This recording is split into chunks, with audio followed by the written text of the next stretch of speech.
Hello everyone. I hope you all are safe at your home, especially in this pandemic situation due to the coronavirus. And today we are going to start a new subject which is coming in a degree computer engineering branch GTU SAM 4. And the name of the subject is discrete mathematics. And the subject code of this subject is C3140708. Okay, and see, this box is simply just gives the idea about the teaching scheme of this subject. तो teaching scheme क्या है? 3+2, that means पर week आपके lecture होंगे 3 and tutorial होगा वो 2 over का and total marks okay कितने हैं? 100 है। सो 100 जो टोटल मार्क्स है वो दो पार्ट में डिवाइड है, 70 + 30। सो ये जो 30 मार्क की जो एग्ज़ाम है वो मिड एग्ज़ाम है, मिड सेमेस्टर एग्ज़ाम है। तो आपका सेमेस्टर के मिड में वो जो एग्ज़ाम होगी वो कॉलेज कंडक्ट करेगी, बट ये जो 70 मार्क की जो एग्ज़ाम है वो एंड सेमेस्टर एग्ज़ाम है, वो जो है वो GTU यूनिवर्सिटी जो है वो कंडक्ट करेगी एग्ज़ाम को। सो टोटल आपका जो रिज़ल्ट बनेगा वो बनेगा आउट ऑफ 100, 70 + 30। एंड सी, ये बेसिक कंटेंट्स जो है वो सिलेबस की कि हमें क्या क्या पढ़ना है। सो टोटल ये जो सब्जेक्ट है डिस्क्रीट मैथमेटिक्स, उसके जो टोटल यूनिट कितने हैं? 5 है। 5 यूनिट है हमारे पास, राइट। और 5 यूनिट जो है उसके सभी यूनिट के जो वेटेज है मार्क के वो डिफरेंट डिफरेंट है। मान लो कि यूनिट नंबर 1 है, वो हमारा क्या है? सेट थियोरी के रिलेटेड है। उसमें और भी टॉपिक है फंक्शंस के बारे में एंड काउंटिंग के बारे में। तो उसका जो वेटेज है वो कितना है? 12% है। सिमिलरली ये यूनिट 2 है। यूनिट 2 किसके बारे में है? हमारा ये प्रोपोजिशनल लॉजिक के बारे में है। उसका वेटेज है 13%। यूनिट नंबर 3 है रिलेशन, उसका वेटेज है 25%। ओके, तो ये 3 यूनिट हुए हैं। बाकी के जो यूनिट है वो आपको ये पेज पे दिखाई देंगे। 4th यूनिट है वो है अलजेब्रिक स्ट्रक्चर, तो उसमें से 25% आएगा। और ये जो 5th यूनिट है ग्राफ्स, तो उसमें से भी आपका 25% आएगा, राइट। तो ये बेसिक क्या हो गया? आपका सिलेबस हो गया। तो आज हम स्टार्ट करेंगे यूनिट नंबर 1 से। सो जैसे हमने यूनिट नंबर 1 में देखा, देखो यूनिट नंबर 1 में पहला ही क्या है? सेट थियोरी है, राइट। तो आज हम स्टार्ट करेंगे कहाँ से? सेट थियोरी से स्टार्ट करेंगे। ओके,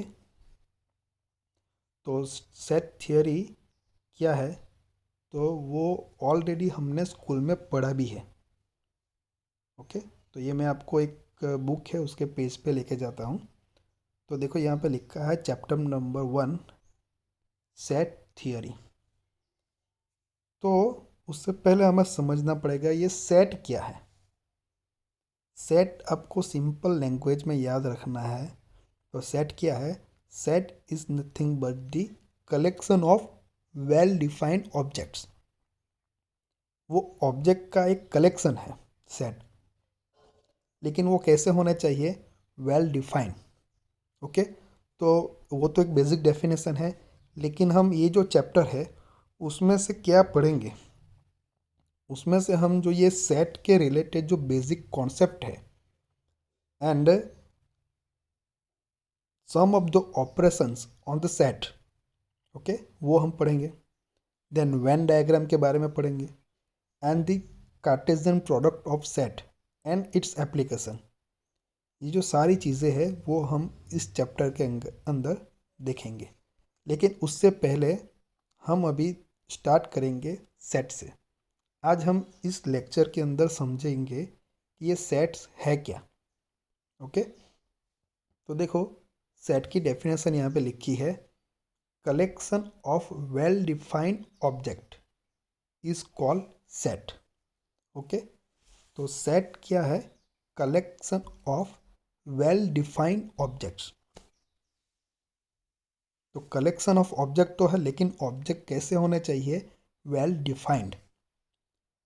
अब हम अभी समझेंगे कि ये वेल डिफाइंड ऑब्जेक्ट क्या है, लेकिन उससे पहले हम देखते हैं कि सेट जो है उसको डिनोटेट कैसे करते हैं। तो सेट को डिनोटेट करना हो तब कोई भी कैपिटल जो लेटर है ABCD वो यूज़ कर सकते हो। और जो सारे ऑब्जेक्ट आएंगे, मान लो कि ये हमारा सेट ए है, मैंने सेट को ए से डिनोटेट किया है, तो ए इक्वल टू मैं क्या लिखूँगा? जो भी ऑब्जेक्ट का कलेक्शन होगा वेल डिफाइंड ऑब्जेक्ट का, तो उनको मुझे किस में लिखना है? ऐसे कर्ली ब्रैकेट के अंदर। और जो भी ऑब्जेक्ट है उसको मुझे यहाँ पे लिखना, मान लो कि मेरा ऑब्जेक्ट 1 है, उसके बाद दूसरा ऑब्जेक्ट लिखूंगा तो उसको हमें सेपरेट किससे करना है? कॉमा से। तो 1, 2, 3, 4। तो ये क्या हो गया हमारा? सेट हो गया। तो सेट को हमने कैसे डिनोटेट किया? ए से, कैपिटल लेटर ए से। और जो कलेक्शन ऑफ जो ऑब्जेक्ट है उसको हमने कर्ली ब्रैकेट के अंदर लिखा है। और सारे जो ऑब्जेक्ट है उसको सेपरेट कैसे किया? देखो, कॉमा से। तो इस तरीके से हम सेट को लिख सकते हैं, उसको हम रिप्रेजेंट कर सकते हैं। अब देखो यहाँ पे हमने पढ़ा अभी कि वेल डिफाइंड ऑब्जेक्ट्स। तो ये वेल डिफाइंड का मतलब क्या है? ऑब्जेक्ट तो बहुत सारे हैं, लेकिन वेल डिफाइंड क्या है? तो आपको मैं एक सिंपल सा एग्जांपल देता हूँ कि मान लो कि अभी अभी इंडिया एंड ऑस्ट्रेलिया के बीच में क्रिकेट मैच की एक सीरीज़ चल रही है और अभी मैच चल रहा है। मैं आपको बोलूँ कि अभी ये फर्स्ट T20 मैच चल रही है, उसमें इंडिया के जो प्लेयर है कितने हो गए? 11। तो वो 11 प्लेयर का सेट बनाओ। तो मैं सेट को नाम दे देता हूँ, मान लो ए है। तो मुझे 11 प्लेयर्स के जो नाम लिखने हैं, तो मैं लिख सकता हूँ 1, 2, 3 करके सभी के मैं लिख के मैं ब्रैकेट को ओवर कर दूंगा। गेटिंग? कोहली है, देन राहुल है, ये मैं सिर्फ पहला लेटर लिख रहा हूँ, हम पूरे नेम लिख सकते हैं, राइट? गेटिंग? जाडेजा है, पंड्या है।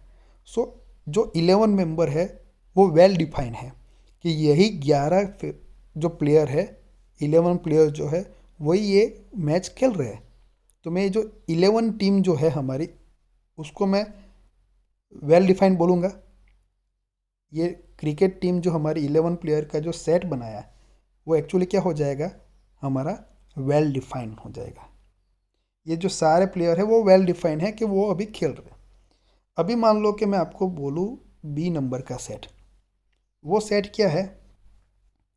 Set of a good player in a Indian cricket history. Okay, मतलब इंडियन क्रिकेट की हिस्ट्री के अंदर जो अच्छे प्लेयर है, मतलब कि गुड प्लेयर जो है उसका सेट बनाओ।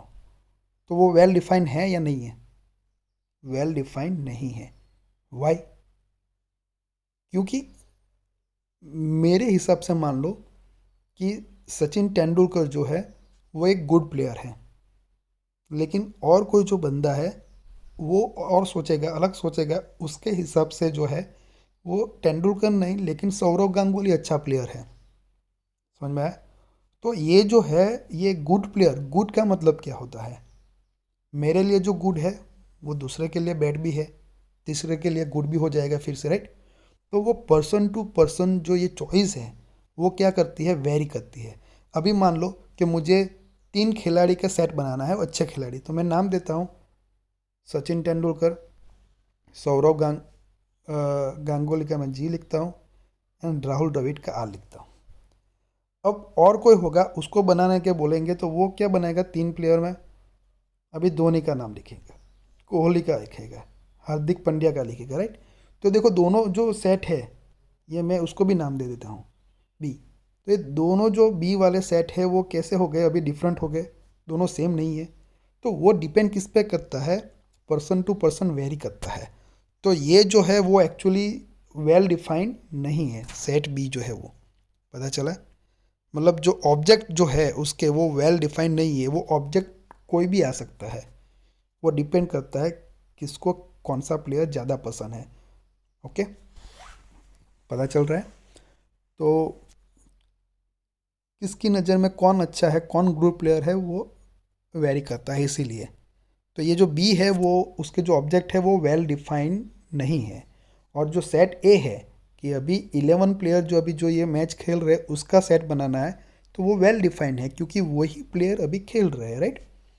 तो ये वेल डिफाइंड का जो कॉन्सेप्ट है वो आपको यहाँ से आपको अच्छी तरह से समझ में आ गया होगा। दूसरा मैं बोलता हूँ वेल डिफाइंड का कि A is a set of vowels. तो वॉवेल्स हमें पता है, ए, ई, आई, ओ, यू, रेडी।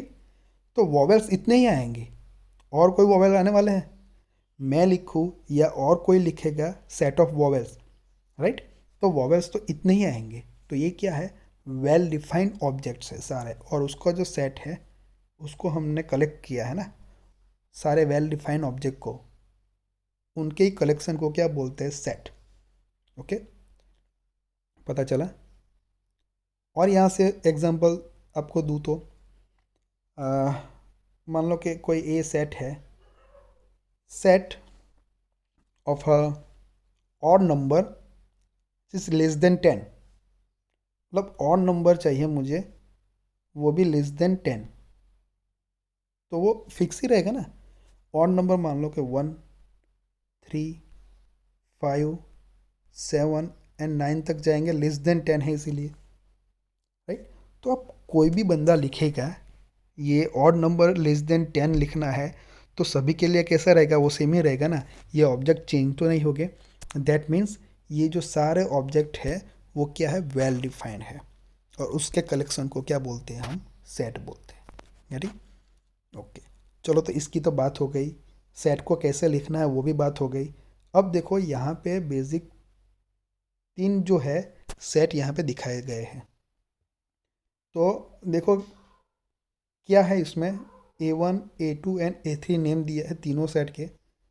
अब मैं बोलूँ आपको, ये जो A1 सेट है, A2 सेट है एंड A3 सेट है, ये तीनों कैसे है, सेम ही है। लेकिन आप देखो तो तीनों अलग दिखाई दे रहे हैं, तो सेम कैसे हुए। ओके, तो कैसे होते हैं सेम, तो सिंपल सी बात है कि यहाँ पे सेट A1 है, देखो उसमें क्या लिखा है सीक्वेंस में, 1 to 5, 1, 2, 3, 4, 5 लिखा है। और दूसरा जो सेट है A2, उसमें देखो क्या लिखा है, 2, 3, 1, 5, 4। लेकिन आप देखो A2 के अंदर तो जो ऑब्जेक्ट है वो तो 5 ही है, पहले 2 लिखा है लेकिन 1 तो आएगा ही, 2 भी है, 3 भी है, 4 भी है एंड 5 भी है। सिर्फ उनका क्या चेंज किया है, ऑर्डर चेंज किया है, ऑर्डर चेंज किया है, लेकिन उसके अंदर के जो एलिमेंट है वो तो कैसे रहेंगे, सेम ही रहेंगे। देखो ये A1 एंड A2 के दोनों के एलिमेंट तो 1 to 5 ही है, भले ना ये ऑर्डर चेंज किया तो क्या है, लेकिन अंदर के जो ऑब्जेक्ट है वो कैसे है, सेम है, यानी सेम। यहाँ पे देखो A3, तो ये यहाँ पे क्या लिखा है, 5, 4, 3, 2, 1, तो 1 to 5 आ गए। अब देखो ये 1 पे रिपीट हुआ है तो उसको लिखने की ज़रूरत नहीं है, 2 रिपीट हुआ तो नहीं लिखना है, 4 रिपीट हुआ तो नहीं लिखना है, 5 रिपीट हुआ तो नहीं लिखना है। मतलब 1 टाइम ही लिखना है, रिपीटेशन जो होता है कोई भी ऑब्जेक्ट का वो हमें लिखना नहीं है। तो रहेगा क्या, जो A3, 1 तो है, 2 भी है, 3 है, 4 है एंड 5 है। बाद में फिर से 1, 2, 4, 5 है, वो रिपीट होता है तो वो लिखने की ज़रूरत है नहीं है। तो देखो वो A1 जैसा ही आ गया। तो कहने का मतलब क्या है कि हम रीऑर्डरिंग करें जितने भी ऑब्जेक्ट्स है उनका, एंड जो रिपीटेशन हो, ओके, तब भी हमारा जो ओरिजिनल जो है सेट वो कैसा रहता है, सेम रहता है। यहाँ पे लिखा भी है बुक में कि डिफरेंट ऑर्डरिंग और repetition of the elements of the set done change the set. Okay, वो सेट को चेंज नहीं करेगा। तो हमें करना क्या, ये जो रिपीटेशन है वो हमें लिखना ही नहीं है, क्योंकि एक बार ऑलरेडी सेट में हमने वो ऑब्जेक्ट को लिख दिया, तो दूसरी बार लिखने की ज़रूरत है ही नहीं, क्योंकि वो ऑलरेडी पहले से है। तो रिपीटेशन हमें करना नहीं है, राइट। तो ये रिपीटेशन को हम निकाल देंगे, तो ये जो सेट है वो A1 जैसा ही बन जाएगा। यहाँ पे रीऑर्डर करोगे तो भी वो A1 ही हो जाएगा, right. So ordering and repetition वो हमारे सेट को चेंज नहीं कर सकते। और एक बात कि ये जो सेट के अंदर सारे जो हमने वेल डिफाइंड ऑब्जेक्ट जो लिखे हैं, वो ऑब्जेक्ट जो है उनको क्या बोलते हैं, एलिमेंट ऑफ द सेट। यानी वो जो ऑब्जेक्ट को क्या बोलते हैं, एलिमेंट ऑफ द सेट। सो ये 1 क्या हो गया हमारा एलिमेंट, 2 भी एलिमेंट है। और ये जो एलिमेंट को हमें सेपरेट करना है तो कैसे करेंगे, कॉमा से, 3 4 5। तो ये जो सारे जो है ऑब्जेक्ट्स वेल डिफाइंड सेट के अंदर, उसको क्या बोलेंगे हम, एलिमेंट ऑफ द सेट्स। अब देखो यहाँ पे आगे एक चीज़ है कि x बिलोंग्स टू a। उसका मतलब क्या होता है कि x जो है वो सेट A का एलिमेंट है, और ये x does not belongs to A यहाँ पे लिखा है, देखो उसका मतलब क्या होता है कि x जो है वो सेट A का एलिमेंट नहीं है। ये सिंपल सी बात है, हमने स्कूल में पढ़ा था। अब देखो यहाँ पे एक सिंपल सा सेट का एग्जांपल भी दिया है। देखो ये सेट A दिया है 1 to 10, उसको हमें डिनोटेट करना है। हम 1 to 10 तक डायरेक्ट नहीं लिखेंगे, हम 1, 2, 3 डॉट करेंगे, 10। तो वो भी यही सेट हो गया कि हमने सारे एलिमेंट नहीं लिखे, लेकिन 1 टू यहाँ पे एंड में क्या लिखा, 10। उसका मतलब हो गया कि हमें 10 तक ही जाना है। और ये कैसा है, सभी हमने अभी जो सेट देखे वो फाइनाइट सेट है। मतलब यहाँ पे मान लो कि कोई A है, वो फाइनाइट सेट है, 1 2 3 इतने ही एलिमेंट है। मान लो कि मैं B बोलता हूँ set of a natural number, तो नेचुरल नंबर 1 से स्टार्ट होगा, 2 3 वो तो जाएगा इनफाइनाइट तक जाएगा, तो हम थोड़ी ना वहाँ तक लिखेंगे। तो हम क्या करेंगे, कॉमा, ओनली आपको क्या करना है, 3 डॉट लिख देना है, और एंड में कुछ भी नहीं लिखना है। तो उसका मतलब क्या होगा कि ये जो सीरीज़ है, ये जो सेट है, वो कहाँ तक जाएगा, इनफाइनाइट तक जाएगा। पता चला। तो ओनली हमें क्या करना है, ऐसा नहीं कि डॉट डॉट डॉट डॉट रखते जाए, 3 डॉट एंड में दिखाना है। तो उसका मतलब हो जाएगा कि that set is simply going towards the infinite. Okay, तो यहाँ पे एक बेसिक एग्जांपल भी दिखा है, देखो सेट के एन है, वो नेचुरल नंबर का जो सेट है वो 1 2 3 डॉट डॉट डॉट 3 डॉट करनी है। Z is the set of a integer, all integer positive and negative, right. तो ये एन एन जेड है। देन क्यू आर, क्यू का मतलब क्या होता है, set of a rational number, and R means set of all real numbers. Okay, वो ये जो सारे एग्जाम्पल है वो किसके है, इनफाइनाइट सेट के है, क्योंकि उसके अंदर तो इनफाइनाइट नंबर ऑफ एलिमेंट्स आएंगे, ऑब्जेक्ट्स आएंगे, राइट। तो हम सभी थोड़ी ना लिखेंगे, 3 4 लिखो, बाद में 3 डॉट कर दो, तो पता चलेगा कि ये ऐसे आगे रियल नंबर का सेट है, ऐसे आगे रियल नंबर आते जाएंगे, यानी। तो ये बात हुई आज बेसिक सेट के बारे में कि सेट क्या है, ओके, और सेट को कैसे हम रिप्रेजेंट करते हैं, और वेल डिफाइंड ऑब्जेक्ट का मतलब क्या होता है वो हमने देखा है। सो अब बाकी के जो टॉपिक है वो हम नेक्स्ट लेक्चर में देखेंगे, राइट। तो यहाँ पे हम इस लेक्चर को एंड करते हैं।